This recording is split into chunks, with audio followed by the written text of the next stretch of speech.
अब ये कानून आए हैं उदाहरण के लिए, हमारी जमीनें बिकेंगी। अब तो 8 करोड़ गए, तकरीबन कोई पेंडेमिक होगी, लॉकडाउन होगा तो 80 करोड़ जाएंगे, क्योंकि इनकी जमीनें बिकेंगी, ये भी श्रमिक बनेंगे, लेबर बनेंगे नहीं, इनकी फैक्ट्री में हम काम करेंगे तो पूरा देश गुलाम हो जाएगा। तो गुलामी कैसे हुई थी? कंपनी आई थी, वो उसने भी बोला था, ईस्ट इंडिया कंपनी ने यही बोला था कि विकास होगा, ग्रोथ होगी, लोगों को रोजगार मिलेगा। 250 साल तक विकास हुआ इस देश का, सबको पता कैसे हुआ। तो ये कंपनियां वैसे ही करेंगी। डिबेट गोदी मीडियम होता है, वहाँ पे 2-4 कुत्ते बैठाए जाते हैं, आपस में भोंकते रहते हैं, बीच में एक लाला जी बैठते हैं, समझे सरकार का लाला होता हो, वहाँ पे डिबेट डिस्कशन नहीं हो रहा। जो डिसेंट है ना, असहमति है, उदाहरण के लिए एक कानून पास कर दिया, 99% उसके पक्ष में है ना, एक भी पक्ष उसके खिलाफ है, तो एक आदमी की भी सुननी पड़ेगी। ये हेल्दी डेमोक्रेसी के साइन होते हैं। लेकिन यहाँ तो बहुत 70% आबादी खिलाफ खड़ी है, उसके खिलाफ भी तब भी नहीं मान रहे। आप मुझे बताइए, हम बोल रहे हैं कि मैं अपना भला नहीं करवाना, सरकार बोली जबरदस्ती भला करेंगे। जबरदस्ती भला क्यों करियो भाई साहब? आंदोलन जीवी बोल रहे हैं। आप मुझे बताइए, देश को आज़ादी कैसे मिली? आंदोलन से मिली है ना। दलितों को क्यों भाई पूरे देश लपेटे में आ रहा है भाई साहब? बोल रहा हूँ ना, क्या ये सिर्फ दलित बनता है क्या? पूरा देश के बनते हैं ना। रिजर्वेशन तो अलग कंसेप्ट है, मैं क्या बोल रहा हूँ, दलित IAS बनते हैं, UPSC के लिए करे, पूरा देश करता है ना। जनरल के भी होते हैं, OBC के होते हैं, सब होते हैं उसमें, सब समाज को नुकसान है। वही तो बोल रहा हूँ, पूरे देश को, क्योंकि सीटें घटेंगी ना। जो पढ़ने वाले हैं, जो हमारे जो टैलेंटेड बंदे हैं, जो उनको नुकसान होगा, उनकी पढ़ाई खत्म होगी। इस देश में किताब को, पढ़ाई लिखाई को खत्म किया जा रहा है। वही मैं बोल रहा हूँ ना, जो नियर एंड डियर है ना, जो आपके क्लोज हैं, पिट्ठू चिंटू पप्पू हैं सरकारों के, उनको सिस्टम में बैठाया जाएगा। का कोई मायने नहीं रहे हैं। कुछ नहीं रहा। आप मुझे बताइए, मैं हरियाणा से हूँ, ग्राम सचिव की एक पोस्ट निकली 2015 में, आज 2021 है, 10 जनवरी को उसका पेपर हुआ, 16 जनवरी को उसको रद्द कर दिया। समझ रहे हो? ये गेम है। बता, एक पेपर पूरी जिंदगी में एक ही पेपर दे पाओगे? 27-28 साल मैक्सिमम एज होती है, निकल जाएगी एज, तो सिर्फ एक ही पेपर देख पाएगा कैंडिडेट। वही तो इस देश को बेचने पे लगे हुए हैं भाई साहब। नया बजट आया, उसमें बोला कि 23 PSU या तो बेच दे या अंडर पाइपलाइन है। अब मुझे बताए, प्राइवेटाइजेशन कैसे होता है? प्राइवेट कर दो सारी कंपनियों को, प्राइवेट वालों को बिजनेस करेंगे ना, बिजनेस वालों को गरीबी से क्या मतलब होता है? वो आम आदमी की मदद क्यों करेंगे? नया बजट आया ना, प्रॉफिट मेकिंग का काम होता है सारा। बिजनेस क्या होता है? मुनाफा कमाना, निकल जाना है। नया बजट आया, उसमें 2 बैंक बेचे जाएंगे, एक बीमा क्षेत्र की कंपनी बेची जाएगी। 49% जो FDI होता है ना बीमा क्षेत्र में, वो 74% कर दिया है। 2.25 लाख करोड़ का टारगेट रखा है डिसइन्वेस्टमेंट का। क्या है कि जो सरकारी संस्थान उनको बेचा जाएगा, प्राइवेट हाथों में दिया जाएगा, और फिर अपना मुनाफा कमाए। देश से क्या मतलब? बार बार बोल रहा हूँ ना मैं, तो यही तो बात है ना, मैं बोल रहा हूँ। आप मुझे बताइए, वैक्सीनेशन हो रहा है देश में, सरकार का इंटरवेंशन है, फ्री में हो रहा है, जैसे भी हो रहा है। जो front line health care worker होते हैं उनको दिया जा रहा है, या जो बड़े बुजुर्ग उनको दिया जा रहा है। अगर सरकार का इंटरवेंशन नहीं होता तो क्या होता? 1-1 करोड़ रुपए में, कम से कम 1 करोड़ रुपए में एक वैक्सीन की कीमत होनी थी। ये सरकार का इंटरवेंशन, गरीब को उठाने के लिए सरकार की मदद चाहिए ना। तो ये देश को खत्म कैसे होगा? पूंजीवादी व्यवस्था नहीं है। मैंने बोल रहा हूँ ना बार बार, बिजनेस वाले को कोई मतलब नहीं होता गरीब आदमी से। आप मुझे बताइए, लॉकडाउन हुआ, 8 करोड़ माइग्रेंट लेबर अपने घर गए, रास्ते में पैदल गए थे, कोई 1500 किलोमीटर, 2000 किलोमीटर। अब वो 8 करोड़ ही नहीं पूंजी में काम करते थे, इनकी फैक्ट्रियों में, इंडस्ट्री में काम करते थे ना। क्या इन्होंने एक भी पैसा दिया? उनका किराए का भी पैसा दिया? तो सारी उन मजदूरों ने, श्रमिकों ने इनकी फैक्ट्रियों में काम किया, इनका मुनाफा कमाया, ये आगे बढ़े। लेकिन जब उनको जरूरत पड़ी तो हाथ हिला दिया। तो यही तो है, देश कैसे खत्म होगा? ऐसे तो होगा। अच्छा जयदीप जी, जो 4 बैंक बंद होने वाले हैं, जो बिकने वाले हैं, उनमें करीब 1,19,000 कर्मचारी हैं। कोई भी कर्मचारी सड़क पर क्यों नहीं आ रहा है? 15-16 तारीख को उन्होंने आह्वान दिया था कि हम इसके खिलाफ खड़ा होंगे। लेकिन वही तो बोल रहा हूँ, अगर आपने एक लकड़ी का गट्ठा होगा ना, उसका तोड़ना चाहोगे, टूटेगा नहीं। लेकिन एक लकड़ी को तोड़ोगे, टूट जाएगी आराम से। एकता में बोल होता है, आप सब कोई इकट्ठा होना पड़ेगा, संगठित होना पड़ेगा। एक किसान की लड़ाई नहीं है, हर चीज़ को बेच रहे हैं ना। बोल रहा हूँ मैं, कोई भी क्षेत्र उठा के बोला ना, 23 PSU बेच दिए भाई साहब। तेल निकालने पहले 25 तारीख को ऑक्सफैम की रिपोर्ट आई है, उसने बोला कि अंबानी ने एक घंटे में 90 करोड़ रुपए कमाए लॉकडाउन के दौरान। उसी दौरान एक गरीब आदमी को खाने के लाले पड़े हुए थे। तो ये प्राइवेट वाले तो हैं, ये बिजनेस करने वाले तो हैं। जयदीप जी, जैसे रेलवे का निजीकरण करते जा रहे हैं, ये जो एयरपोर्ट है वो भी लगभग बेच दिए हैं। बाकी MTNL, BSNL, Indian Bharat petroleum, इनके लाखों कर्मचारी हैं। लेकिन जब किसान पे बिकने की बात आई तो वो सड़क पर आ गया। कितना अंतर दिखते हैं सरकारी कर्मचारी में और किसानों में? संगठित वही बात है ना, हम तो रोजी रोटी, हमारी जमीनें बिकने जा रही है। एक तो गरीब तो किसान सुसाइड कर रहा था, किसान सुसाइड कर रहा था। कर्मचारी भी आ जाएंगे रोड पे, या हम बताते हैं वो लोग खुद तो मैं वही बोल रहा हूँ, जब तक इकट्ठे नहीं होंगे ना तब तक नहीं होगा ये मामला। बोल रहा हूँ, बार बार बोल रहा हूँ, 23 बेच रहे हैं, ऐसे जमीन को बेच रहे हैं, बारी बारी ने लाई लगा रखी, हर क्षेत्र को बेचा जाएगा।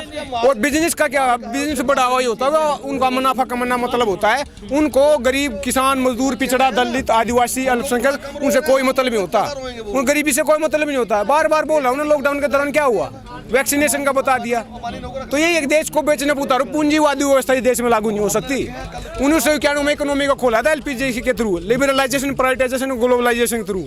बोला था उसी टाइम पे था कि बाहर की कंपनियां ग्रोथ हो, विकास होगा। यही तो है, ये भी प्राइवेटाइजेशन है। 2010 में डीजल को, पेट्रोलियम को सरकारी हाथों से वापस ले, सरकार ने बोला था कंपनियां डिसाइड करेंगी।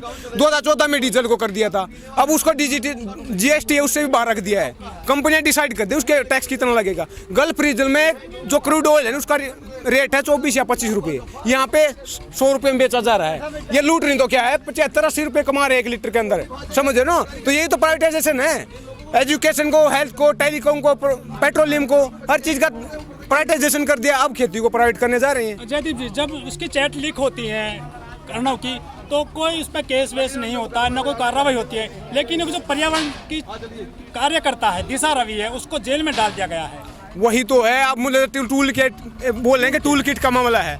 जो 7 समुद्र पार बैठा है ग्रेटा थनबर्ग, उस पर दिल्ली पुलिस ने एफआईआर करी थी।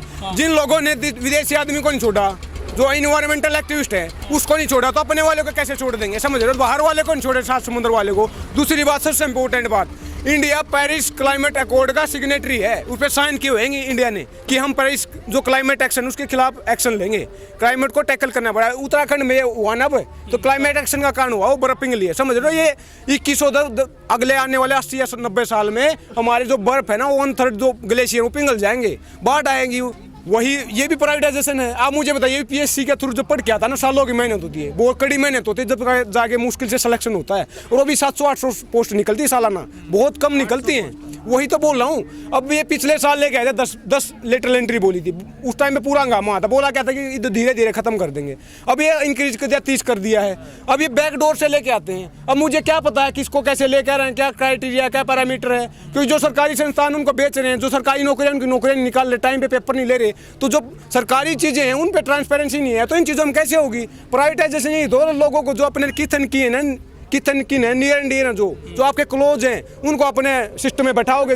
एक तो आप मुझे बताइए, हमारा देश इतना कमजोर है कि एक ट्वीट से खतरे में आ जाए, ये ट्वीट से खतरे में आया। अदालत कई बार बोल रही है कि केस, एक प्रशांत भूषण जी ने ट्वीट कर दिया, कंटेम्प्ट ऑफ कोर्ट हो गया, समझ रहे हो। इतना कमजोर है क्या हमारा देश, समझ रहे हो ना। ये ट्वीटों से होता है क्या, ऊपर से क्लाइमेट एक्शन में बार बार बोल रहा हूँ, पेरिस क्लाइमेट ट्रीटी हुई थी 2015 में, उसका सिग्नेटरी है, साइन किया इंडिया ने कि हम इसको टैकल करेंगे, उसमें कंट्रीब्यूशन भी देना होता है, पैसे भी दे रहे हैं। ऊपर से जो क्लाइमेट एक्शन की आवाज उठा रहे उसके आप खिलाफ खड़े हो रहे हो, तो क्या है ये दोगलापन, नहीं तो क्या है ये। बात क्या है कि जो उन्होंने आवाज उठाई थी किसानों के लिए, इन्वायरमेंट पे अफेक्ट होगा उससे, क्योंकि जो हमारी जमीन पे कंपनियां लगेंगी धुआं छोड़ेंगी, तरह तरह का मतलब पोल्यूशन होगा, समझ रहे हो ना। तो जमीन भी खराब होगी, पोल्यूशन भी होगा। क्या देश में आवाज उठाना खतरे से खाली नहीं है? बिल्कुल है ना, डेमोक्रेसी होती है, डायलॉग, डिबेट एंड डिसेंट।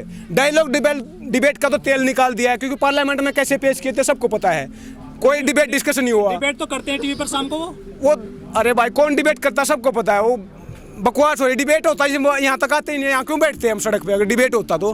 कोई भी आंदोलन उठा के देख लो, असहयोग आंदोलन, दांडी मार्च है, खेड़ा सत्याग्रह, चंपारण सत्याग्रह है, क्विट इंडिया मूवमेंट है, आंदोलन से मिली है। भगत सिंह, चंद्रशेखर आजाद, महात्मा गांधी आंदोलनकारी थे, ये आज़ादी कैसे मिली है। और दूसरी बात, इस देश में इमरजेंसी लगी थी 1975 में, सारे जो नेता गिरी बन के घूम रहे हैं ना, जेलों के अंदर पड़े थे, ये आंदोलन से निकले बीजेपी वाले सारे। मंडल कमीशन आंदोलन से देश खड़ा होता है, क्योंकि जब गलत करता है कोई भी उसके खिलाफ खड़ा होना ही आंदोलन होता है। गलत के खिलाफ होते, शौक तो है नहीं मैं यहाँ बैठने का।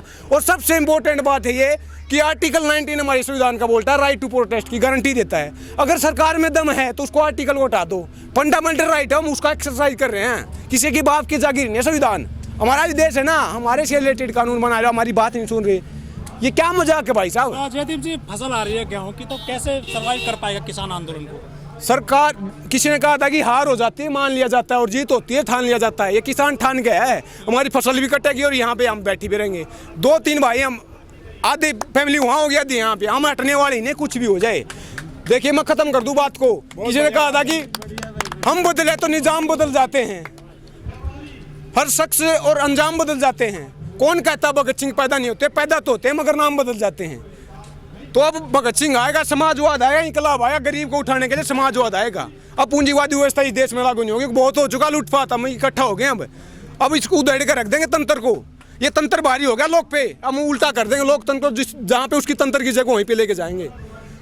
जोर से बोलना है। भगत सिंह ने कहा था कि गूंगे बहरे को सुनाने के लिए धमाका जरूरी होता है, और हमारी आवाज ही धमाका है। सुने वो गूंगे बहरे हैं, वो पार्लियामेंट में थे।